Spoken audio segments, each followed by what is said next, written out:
none of us really care about bringing gold or platinum back to the planet. I mean, it's nice stuff, but that's not what, drives you. Right. What we want to do is build gigantic space stations there. And, precious metals make a good way of doing that because they are cheaper to put into space, as it were, than their actual value is. But more importantly, you don't actually have to spend, thousands of dollars per kilogram to send stuff back to Earth from an asteroid that you've mined there. You're spending it all on the equipment to go out there, the personnel to go out there. That stuff can take years coming home for all you care, so you can get whatever Delta V you want. We are back with another episode of the Cold Star Project. Today we're back in the world of space again, and I am very excited to have my guest, Isaac Arthur, who runs what I consider to be the best space explainer channel on YouTube. I've watched over the last year or so as his subscriber count has been going up, and it's well-deserved because every week he comes up with some amazing piece of content. And if you want to learn, get into the stream of what's going on in space and new ideas and that, from anything from civilizations at the end of time when the universe and energy is winding down to growing stuff in space, and also the practical realities of what we're going to be talking about today, the nuts and bolts of space and becoming a spacefaring culture. I highly recommend you check Isaac's channel out. So thanks for being here. Well, thanks for having me on, Jason. Really appreciate it. I was just telling Isaac before the show started, we started recording. I waited a year following Isaac to be able to ask him, to feel that I had the street cred to ask him, hey, would you like to be on the show? And then we waited about, I think, around 45 days just to be able to get this moment. So for those of you who are out there and you have a dream, be willing to put in the time and wait, and it can happen for you. It's really important to be able to commit to something. So what I thought we might talk about today, Isaac, is kickstarting the space industry. Most of the folks who are listening are business folks, and some of them have an interest in space, and I'm hoping to get more of them interested in space by showing them what's possible, right? What's coming up next. So I thought this would be a great topic. So what does it mean, kickstarting the space industry? I mean, we're in a situation now where the public funding grant teat from NASA is kind of not being the big thing anymore. That used to be the big funding source, right? And now we're moving into an era where private industry is actually getting involved in doing launches and that kind of a thing. So tell us a little bit about the situation as it is. Oh, sure. Where space is concerned, the general feeling is we need a lot more private sector investment to ever really make it snowball or kickstart into something people are really doing, not just this thing where we send a few people up into space or a few satellites. Now, of course, to some degree, we already have that because the science, we spend about $1 trillion a year on R&D, so that is an economic sector all by itself. You could fund a lot of space exploration and expansion just by doing R&D, things we can make up there or design up there and bring home. And of course, the military or surveillance or communications aspects, those are real piece of the economy already. But what we all really want is to be building homes up there, building large factories up there, building a civilization up there. The pioneering spirit especially comes to mind, and we want to get up there. But the problem is it's got this constant catch-22 where it's like, this will work and will make tons of stuff for us if we have X in place. If we have X in place, that will work if we just have Y in place. When you just say we need X to make Y, and then when we need Y for X, you need all these things to actually make it viable, and they all rely on each other. And now the idea is once you get one of those kind of to fall into place, it will basically expand into everything else, and all of a sudden all these things will start to work. And that could be done gradually with minor improvement. We're all getting there. In some ways, you could say we already kickstarted space. As soon as we started turning into an economic fund with communications. But we don't feel like we're there yet. We don't feel like we're on a route that's going to snowball anytime soon. What we want is that snowball. So we started trying to look at what sort of sectors of the economy had enough money in them that an improvement that worked in space specifically or was tied to space would actually be enough to fund the whole thing. And our first one of choice was the energy sector, because that's a multi-trillion-dollar sector. It's even bigger than the R&D. So if you could make space a power source, that makes it really appealing. And obviously, that's all you need to fund it right there. If you can find something that will get you, a kilowatt hour at the house or a mile per gallon at the car cheaper than what we do right now. And that's the problem. It doesn't have to be cheaper right away. We often do, of course, do certain substations on research and R&D, but it has to, in the long run, be able to stand on its own 2 feet as a better option. And that's going to be true for any of the other ones we look at, like precious metals and commodities. People tend to think it's very expensive to go to space, and it is, but not so expensive that if we saw a big pile of gold balls on the moon, we couldn't actually go there, pick those up, bring them home, and actually make a profit. It costs a lot of money to move things back and forth to space, but it's actually pretty cheap to move them home. So that's the other one that we often look at besides power production, which we can get back to, is mining precious metals and hoping the infrastructure set up in bringing those home to Earth also lets you mine the basic construction materials and resources we need for a lot of these other things. Then we have a third one, which we discussed, that kind of ties into it also to power and to propulsion, is nuclear. It is so unwelcome on the planet, unfortunately, though with some legitimate concerns, but nobody really minds if you put nukes in space, except there are, of course, treaties banning that at the moment. It's a great propulsion system away from Earth. So that might work very well with asteroids, especially if they turn out to have fissile material. We might be able to actually economically mine things like platinum and bring them back to Earth cheaper than mining them from existing known sources. And that would be a Kickstarter type of event. And those are what we tend to look for in these, because, of course, it could end up being a black swan, something we don't see until afterwards, but we can't predict those, of course. So we try to see which ones we've got available. Which one did you want to touch on for us, I suppose would be the question. Right. Well, I guess there's a saying in business, pioneers starve and settlers prosper. So nobody, and we're seeing this exactly in this space, near Earth space exploration thing, where nobody wants to be the pioneers and starve. And lots of people would want to rush out there and be a settler. But as you say, there is a kind of stepping stone arrangement where we need some stuff to go build what I have in mind, orbital construction platforms and asteroid mining. Those are two areas that I really want to get into. And of course, we do have some great examples from history. The precious metals thing, I would not expect, gold discovered in 1849 to lead to Silicon Valley. And that's an example there. And of course, all that area was settled in the first place because those pioneers, many of them, of course, did starve. And of course, many businesses that have tried to go into this, often with more enthusiasm than the business sense, have also gone out of place. There's plenty of people who want to be the pioneers, but cooler heads prevailing. I don't really want to sink billions of dollars into something that's got no return either, because not only is it wasted money, it makes it so much harder to get startup capital down the road, either from the government or from private sector. Right. So energy production in space, in orbit, very important, possibly the first stepping stone. I remember when I had Adam Crowell on the first time. There's a new episode with him that we just recorded a day or two ago. He mentioned, we were joking about lasers in space and whatnot, and he was like, well, I don't think the politicians would like high-powered lasers pointed towards Earth's surface here. That's the way I thought about it for a long time, too. But the thing is, you wouldn't actually be using lasers for it. You'd be using microwaves, and those are actually pretty harmless. It's hard for folks to remember that the microwaves that cook your food are the exact same frequency that we use for our Wi-Fi. The thing is, it's not like it's that much more intense either. Your microwave is, of course, 200 times stronger than a 5-watt transmitter, but that's not what it is. Beams of light move at nearly light speed. Microwaves can go through all sorts of stuff, but if they're shielded against a reflective material, it's going to bounce around in there millions of times a second, and it gets absorbed. Whereas when it's just going through your house, almost all of those will go right through you. So you can beam microwaves down at the surface of the planet pretty safely. I think the ocean on that is around 100 watts per square meter, which is a nice power supply when all we're talking about is chicken wire to receive it. Antennas are 87% efficient, very old school technology. So the notion is you build the power plants up in space where they get perpetual sunlight, or near perpetual if they're a little too close to Earth. They beam that down at a very high conversion rate. Down to places that you could actually still be farming on or have as forested areas, and or with wildlife living in them that absorb this power. It does take a fair amount of space, so it's nice to use it for crops. And they just convert it into the electrical grid and send it into the local places.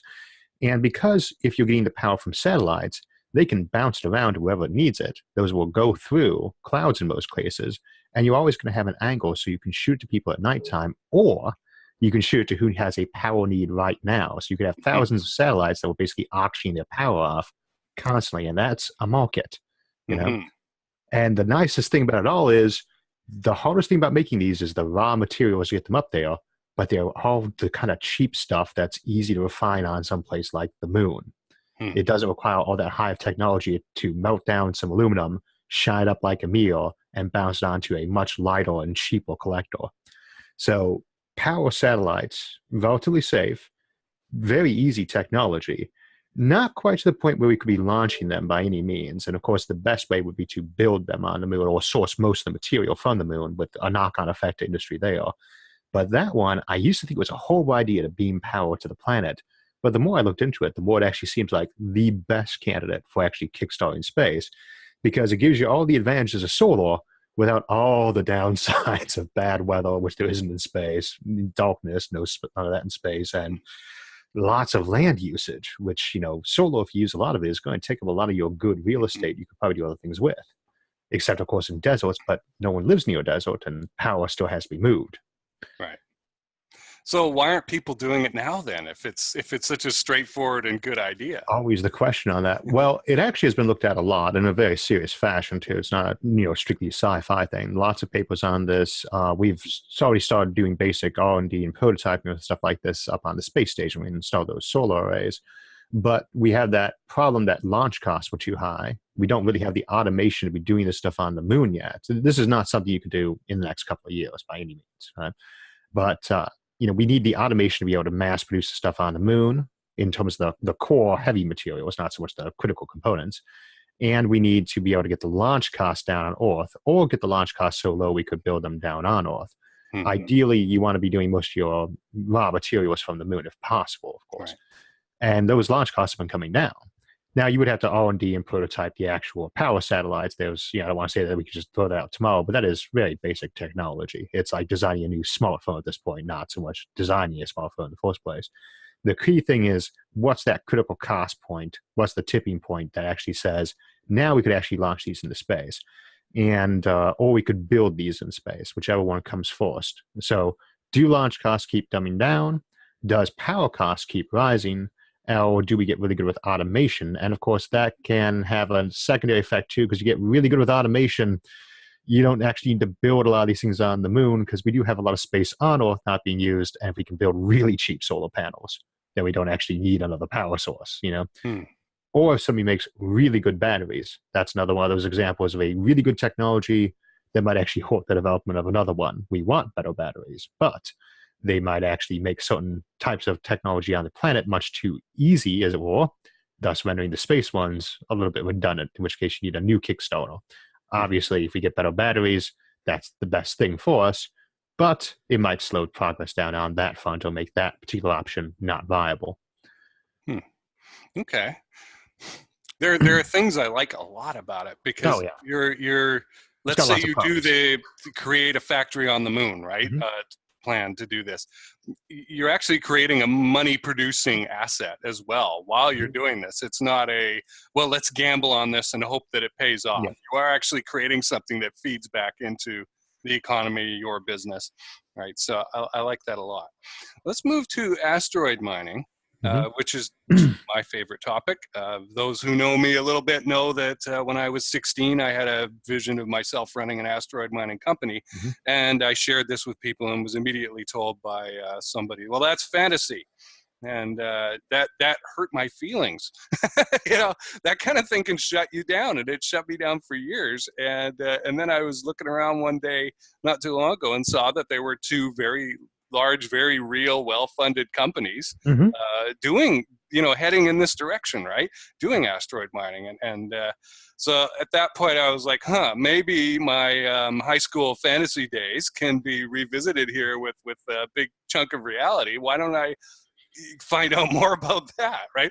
And the first thing you realize, there's a great book called Asteroid Mining 101, is that the whole point is not to go out to the asteroid belt or find near-Earth asteroids and mine them and bring back those precious metals to Earth. You don't need to do that. You can bring them into orbit and create orbital construction platforms for making stuff up there. And that, this. I think the general idea is you would bring the precious metals back down to Earth, of course. Unless you had a very large population already up there. The desire for gold, either for, economic purposes, jewelry, or actual industrial use, we could certainly use a lot of that, and that's worth bringing home. I'd say the same for platinum, palladium, and possibly some fissile materials. Um, but obviously, we don't need to bring iron back to Earth. Earth's got plenty of iron. Earth has more iron than all the other asteroids and moons in this system combined. Admittedly, a lot of it's inconveniently located. With the precious metals, though, that's the idea, is that that's your early funding. That's your California 1849 thing. Once you get out there, that's when someone says, well, I got all this cheap gold, and now that we're here, I need food, clothing, tools, some place to sleep, and that's where you get the knock-on effect, of course, to what we all actually want. We're always a little disingenuous. None of us really care about bringing gold or platinum back to the planet. I mean, it's nice stuff, but that's not what, drives you. Right. What we want to do is build gigantic space stations there. And, precious metals make a good way of doing that because they are cheaper to put into space, as it were, than their actual value is. But more importantly, you don't actually have to spend, thousands of dollars per kilogram to send stuff back to Earth from an asteroid that you've mined there. You're spending it all on the equipment to go out there, the personnel to go out there. That stuff can take years coming home for all you care, so you can get whatever Delta V you want. And it's hard to steal stuff in space like that, so especially got a little transponder on it. I think it'll be doing some interesting things to the speculation market, though, if somebody launches one of those and it's like, we have 10,000 tons of palladium coming back. Estimated date for arrival is this.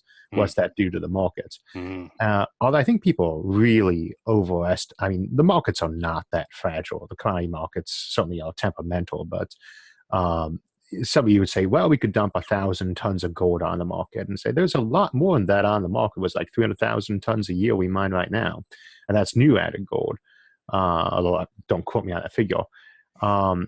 Just because you find an asteroid that you can say has 1 million tons of gold in it does not mean you're extracting that tomorrow, nor would you do so if you could. You'd stake a claim on that, you'd say it was yours, and you'd set yourself up a mining operation, and you sell it was the best prices. It would cause a bit of a drop. You get supply, that always going to happen. But I can't see it, melting the market down. There would be a point where it would stabilize because it's still expensive to bring the stuff home. So, that's why we wouldn't want to try to bring aluminum back to Earth, besides the fact that we have tons of it. It's never going to be economic to do that. But the funny thing is it might actually be more economic to bring aluminum back from the asteroid belt than to get it off of Earth or Mars for building around Earth, which seems so counterintuitive because orbit's only 100 miles up, whereas the asteroids are hundreds of millions of miles away. Right. But the gravity well to get away from the asteroid for our listeners is much less than the Earth's. So pushing that is effectively non-existent. Yeah. And you can just send it back because, when you're in the asteroids, the sun is down, the Earth is down. The sun is down from Earth once you're in orbit. So all you're doing is throwing it down a hole. It takes a long time to get there if you don't want to apply fuel, but it's metal. Yeah, It can take its time. Right. Yeah, I'm interested in the legalities, and again, you're not an attorney, but like you say, go stake a claim on some asteroid, right? I mean, I know that in I think it's Luxembourg, and that they're working on some legal agreements for space exploration, but I don't pretend to understand it at all. Is there any light that you can shine on that? To a limited degree. I am not a lawyer either, but the subject comes up a lot. And the thing is with this is the Outer Space Treaty was designed primarily to make sure nobody said, the moon is mine, or I'm going to stick 100 ICBMs in orbit. Right. It was never meant to be a permanent treaty. It was not designed that way. This was a placeholder. Most of the countries involved had already been through their fair share of treaties and know that you don't try to do things like that in the long term. There's no resistance to change yet. There's just no motivation specifically yet to try to phrase a document. So as I said, nobody's got a business plan yet. Until someone has a specific business plan that is going to violate the OST and require a change, there's no reason to make those changes when we still can't be too sure what they are.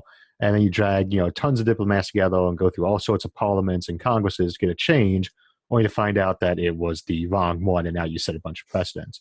So I don't see those treaties as a big deal. We have a lot of precedent historically for staking claims, and if people get too greedy about it, like if somebody says, that entire giant asteroid is ours because we stuck a flag on it, No, I mean traditionally you had to be producing. They would say farming was the old one, but that's possible in space, but it's more likely to be mining, resource extraction. You'd have to Mhm. expand that definition a bit beyond I'm farming this land. But I think that we would be able to make those amendments, and of course not necessarily smoothly. I'm convinced we can do it, but I would expect it to be a jumpy process. Okay. There's There it's will gonna be be money on the line international there. court Yeah, hearings on things. Okay. trillions of dollars and lots of national prestige. I'm reasonably confident that you'd see a lot of legal battles. Okay. Hopefully not war. Probably not. Wars in space at this stage would be. Oh, even on the ground, I'm saying, because once you involve Oh yeah, national prestige, that's a major yes. motivator.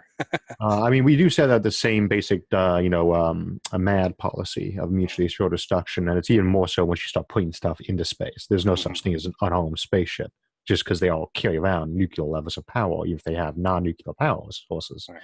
And not to say that everyone's going to suddenly turn peaceful, but you probably have a pretty high threshold because we still operate on that paradigm that it's so easy to blow something up and so expensive to build it. Mhm. And so you usually don't want to get into a fight with someone because asymmetric war has, I mean, we didn't really have a lot of asymmetric war in the past because it wasn't really a good strategy. Nowadays it's much more common because you can blow up a multi-billion-dollar object with a couple of pounds of explosives. So, Okay. One kind of neat marketing idea that the business people will probably enjoy that you had was, and this might only work once, you pointed out, is putting a shape in orbit that's a reflective material that is the logo or the name of of the company, right? And getting a short-term hit yeah. on the And advertising. I would just say that that's not advanced technology. You could do that Right. right now. I mean, the space station is naked eye visible. You need to get a little bit bigger than that to actually make it visible to the ground for folks, but not a lot more visible if you want to just have a resolution enough that they can see the logo. And it only needs to be as thick as tin foil. So you send up a couple 100 pounds of tin foil and enough to cover a football field in it, and it expands out, it floats. It won't last too long. It will drift down out of orbit and burn up, which makes it a little bit safer for deployment. And of course, if somebody does that, their logo is going all around the world, and it's going to be followed by news cameras the first time. So that would be a very clever investment, at least on par with slapping your logo onto the side of the rocket, which is also, I'd imagine you see a lot of sponsorship that way of these things.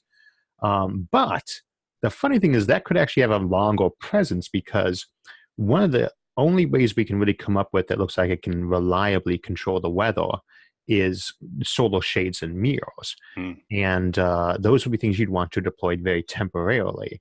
A gigantic thin thing of tinfoil that you can use to help diffuse one hurricane or one bad weather pattern would be a very expensive object, worth it to avoid the destruction, presumably.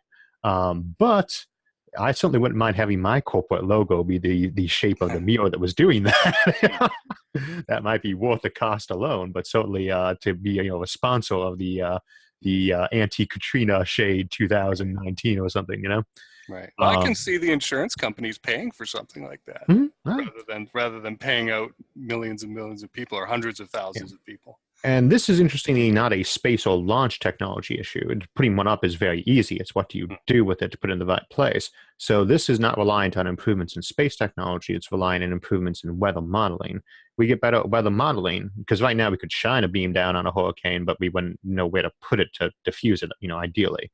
You want an optimum launch on that, and that's strictly meteorology. Someone cracks that one, we start getting good weather forecasting, and all of a sudden you have a huge new market that's in no way dependent on the space industry's development.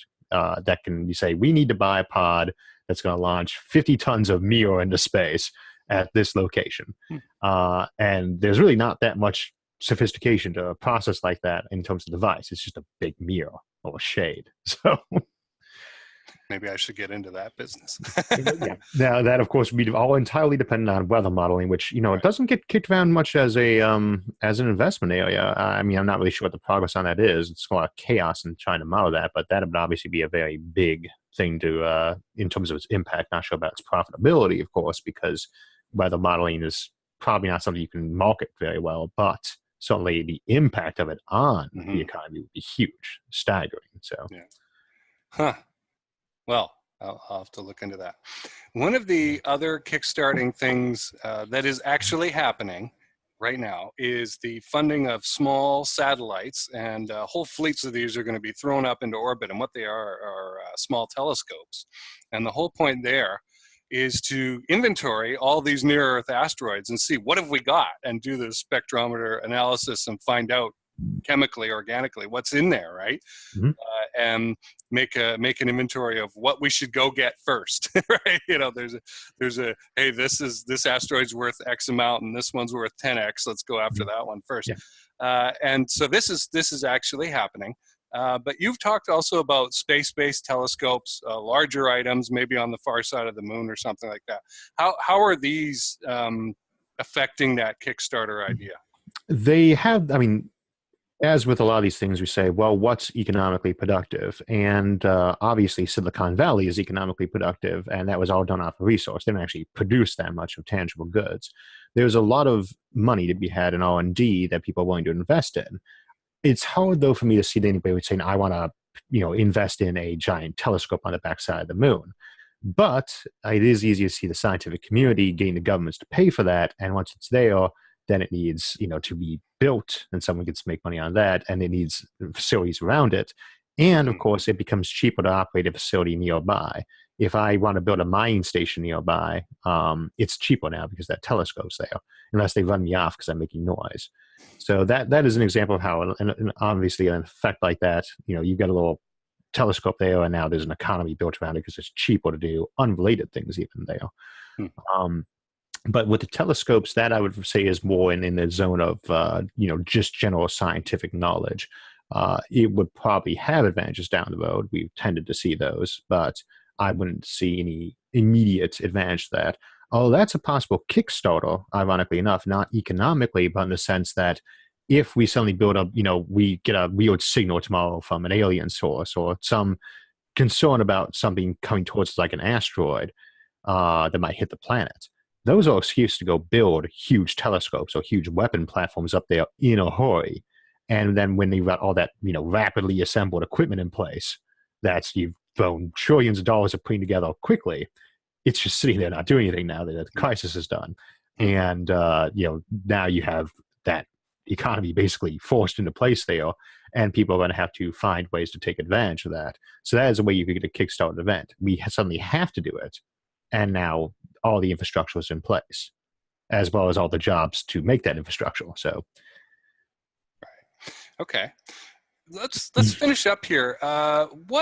Let's hear your picture, your mental picture of what a kickstarted space industry looks like. What are all the goodies that could be in it?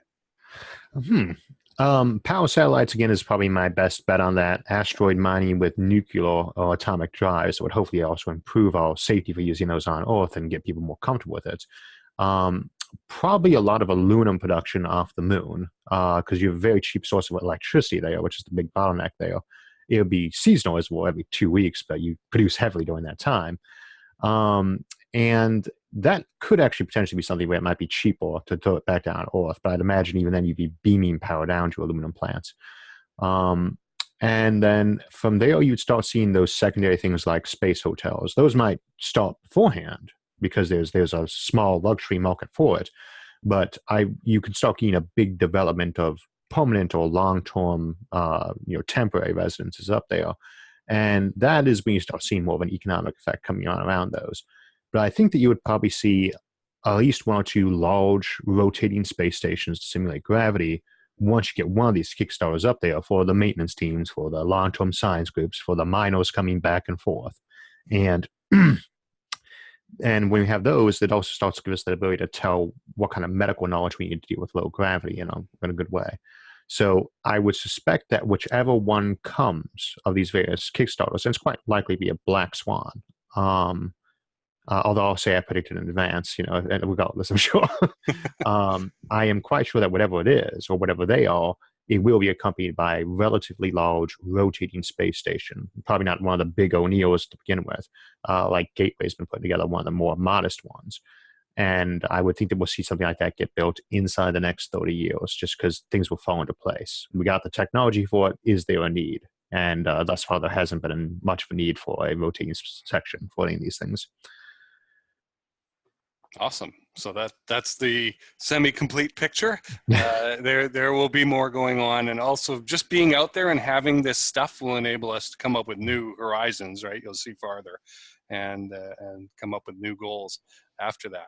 Well, amazing, Isaac. Where can people find out more about you? Obviously, you can go look at your YouTube channel. Well, isaacarthur.net, though you might want to wait a day or two because we've just changed the website over. And of course, we're available on YouTube. It's just Isaac Arthur. Science and Futurism with Isaac Arthur. We have an episode every Thursday morning. Right. And that is, as I've said, one of the great explainer channels of the age. I've learned a ton. Thanks for being on, Isaac. I hope you'll return for another episode in the future. I'd be glad to, Jason. And appreciate you being here. Thanks for having me on.